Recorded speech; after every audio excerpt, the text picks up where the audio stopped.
पिंपरी चिंचवडचे तिथं ती जागा आहे, पिंपरीची नाही, चिंचवडच्या परिसरामधले मला ते भेटले होते. त्याच्यामध्ये ती जागा भाजपकडे असल्यामुळे सिटिंग आमदार, त्याच्यामुळे यांना असं वाटतं की आपल्याला पुढे संधी नाही, आता प्रत्येकालाच आमदार व्हायचंय, अनेकांना आमदार व्हायचंय. आणि त्याच्यामुळे आता काही भागामध्ये अशा प्रकारच्या घटना घडणार, तिथं भाजप, शिवसेना आणि राष्ट्रवादी काँग्रेस ते तिघं मिळून एक उमेदवार देणार. तिथं समोरच्या बाजूनी देखील ते तिघं मिळून एक उमेदवार देणार. परंतु त्यांच्यातल्या दुसऱ्या ताकदीच्या उमेदवाराला असं वाटलं की आता आपल्याला इथं संधी नाही, तर ते दुसऱ्या पक्षामध्ये जाण्याचा प्रयत्न करणार.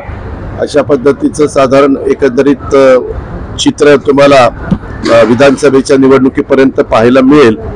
आणि त्याचा सुरुवात आता इथं मात्र भोसरीमधली काही नगरसेवकांनी तशा प्रकारचा निर्णय घेतलेला आहे.